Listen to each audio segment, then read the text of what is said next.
I take you down, would you really hold me down and be your best friend?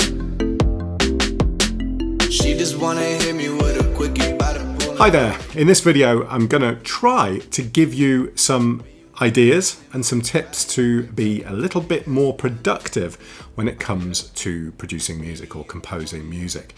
If you're like me and you're the sort of person who just really loves the idea of being able to spend time and sit down with your kind of guitar or your keyboard or something and put a piece of music together that you hope will sound great. Just the thought of being able to do that in the evening is enough to get you through an otherwise maybe mundane day or something like that. And these tips are for you. They're common sense. They're based on my personal experience, a lot of them. Nothing revolutionary here, okay? But just bear with me and maybe you'll be able to resonate with some of these and get some ideas from them. And the first one is really quite obvious and sounds a bit daft actually, and it is press the record button more often. When you're in your DAW, do you kind of play something? Maybe you play something on the piano and you're just sort of improvising, you're just trying things out, but you're never actually recording it. You're never actually laying it down. And there's a tendency then when you when you play something good, you sort of think, oh yeah, I'll come back to that. I'll know what it sounded really good, but I'll come back to it. And you never do, and you can never quite do it the same. Maybe you've moved on and you just forget where you were and forget, I don't know, you might even forget which chords you were playing at the time and it just sounded so good, but you haven't pressed record. And the problem is, or at least the problem for me anyway, is that the record button is horrible. It kicks in and you've got this metronome clicking potentially in the background, and it suddenly changes what is a really nice feeling of just improvising and just trying things out to this formal task of having to do something in a very set manner and get it right first time. You played it great the first time you did it. Having to reproduce that when you press the record button is impossible. Now sure, for people who do this professionally, this is kind of what really makes a professional. It's being able to absolutely nail it every time. When it comes to pressing the record button though, I find it's a nightmare. But you've got to do it. You've got to keep on recording the stuff you do. And DAWs are kind of made better like this now. You know, they're made with kind of buffers of the MIDI events that have just happened so you can jump back to them. But even so, I still don't do it. You know, that sort of functionality is there in Live 10 to be able to jump back and just sort of look at the stuff you've just done. But again, I still don't do it enough, but I would recommend to you that you press that record button more often. All right, second one is limit your plugins. When it comes to creativity, too much choice is really a terrible thing.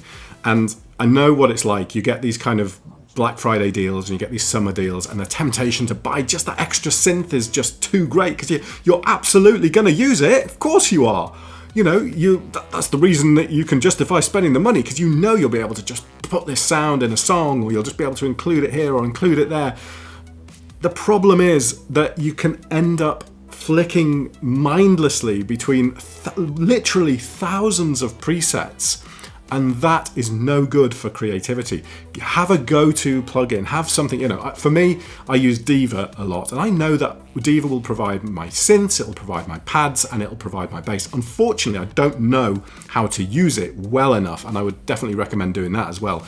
Learn your plugin as well, so your plugin of choice, learn it, and stick to no more than a couple of plugins, because there are too many out there, there's too much choice, and as soon as you go down that road, you just waste your time and you end up kind of just wandering off, and then you lose your way because you've gone through a couple of different presets and you're not sure whether one was better than the other.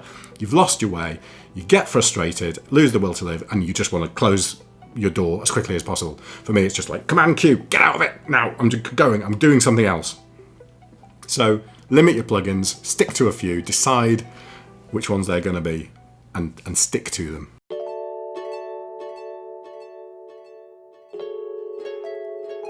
All right, what else? Have a goal. I've got notes in front of me here if you wonder why I keep looking down. I've got have a goal is next.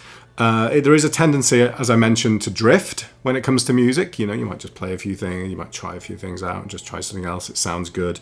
But before you start, I suppose having a project with anything creative can actually stifle creativity to some point. But overall, I think it does focus you to actually know what you're trying to achieve. Don't just assume that something will come out of these mindless little sort of chords you're playing and stuff. Know what you want to do. Know the genre that you're going to create. Know the type of song that you want to do. Have an idea of maybe even what it's for, or if you don't actually have something that it's for, make something up. I don't know. Just try and have some kind of goal and end point to what you're doing, so that you don't end up with songs that are just a big mishmash of genres, and that you actually, when you put them down, you actually probably like it yourself, but it really doesn't hold together very well at all, and sounds a bit weird. So yeah, have a goal. Obvious one again, but I think a mistake that people often make.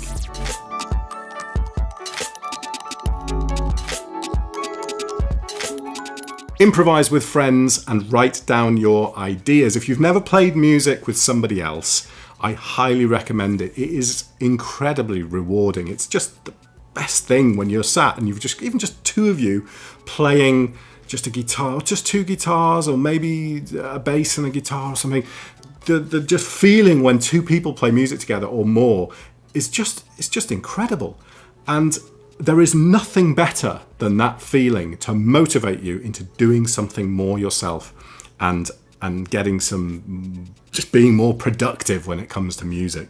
The last song that I wrote, or no, not the last song I wrote, but the last song that I wrote and that I actually enjoy listening to, was after an evening with a friend where he was playing guitar and I was playing a mixture of just stuff on the keyboard, really, just various kind of probably VST guitar, and we put down a few chords that we ended up being happy with. We decided on a time signature, basic stuff like that, nothing complicated, but we did have something down at the end of the day, and that was so motivating for me. I ended up spending the next 2 days putting down an entire song, and I'm really happy with it. I was really happy with the results. I was so motivated to do it, and it worked really well because I'd done that initial improvisation with a friend, and we'd done it together, noted down what we wanted, written down those ideas, and gone with them.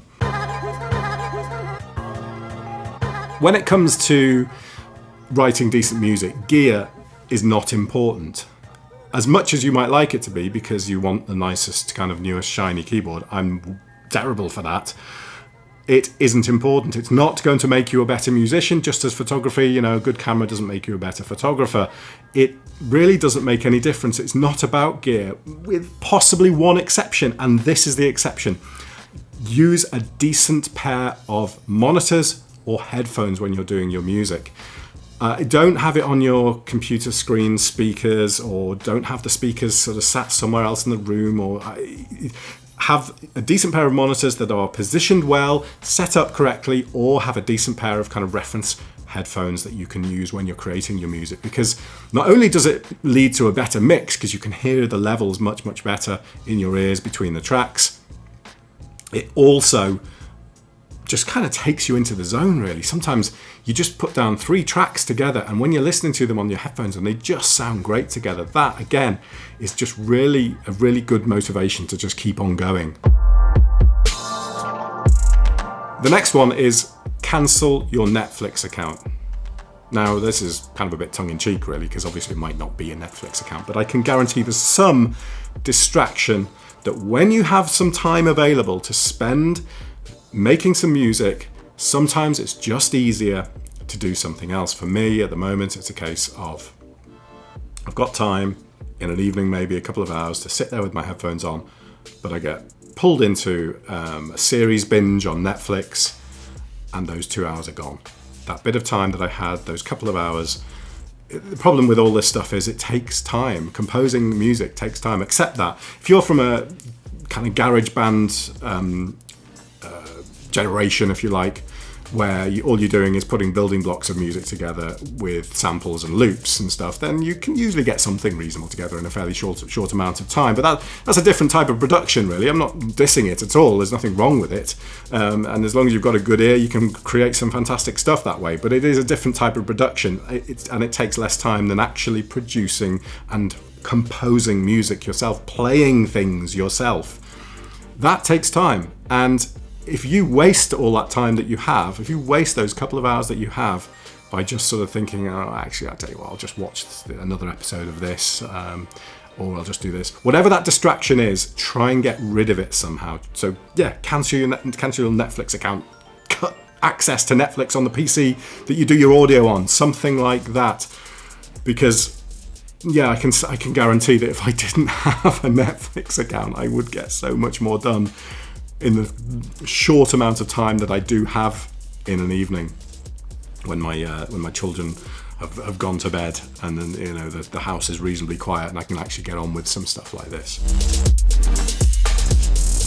The final one is take a break. And this is true for most creative pursuits. If you spend too long doing something, it will become monotonous and it will become repetitive, and you'll get fed up of hearing the same passages of music again and again and again. Go away, take a break, and what I then suggest you do is come back to it, reopen your set or whatever, and put on some kind of mastering some kind of audio processor on the output, on the master track. And the reason I do that is just because it kind of gives it a more polished sort of feel. So I would never mix a track like that because I can't hear what's going on. I want to be able to hear each individual track nice and clearly. I don't want it all mushed down and any kind of dynamics of that track reduced. Maybe on the final output, on the final render, yeah, but not when I'm actually mixing it. However, if you want to listen and get a good feel for how the track's going and whether you like it or not, put some audio processing, a little multiband limiter or something like that on the master track, listen to the song again, and you'll know whether it's a goer or not, whether you're going to actually go with it. And I kind of find it's 50-50 really. 50% of them just get binned off and left, and 50% are like, yeah, I really like what I did there, and it's better than I thought it was, in fact. But yeah, take a break, go away, look at it again in the next day or the next week, or however long it might take for you. It might only be 15 minutes to go and have a cup of tea or a cup of coffee or something.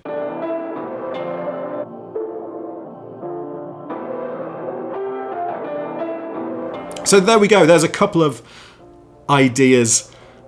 Again, I say they're based on my personal experience because they're things that I really wish I could follow and really wish that I could do to be able to allow me to get into making more music. And I don't manage it all the time. I do sometimes. But hopefully you can take something away, or even if you can just relate to some of these, it would be nice to hear back from you in the comments. If you can give me some extra ideas, some things, or just say, yeah, I totally get what you mean when it comes to that, or some other additional ones that you can think of that might help anybody else, or me included, to just get some more stuff done. Because it's sometimes hard, isn't it? If you don't have that much time available, it's hard to get this kind of creative stuff going. Thanks very much for watching anyway, and subscribe if you like the channel and like this kind of content. Then yeah, thanks for watching, and I'll see you soon. Bye.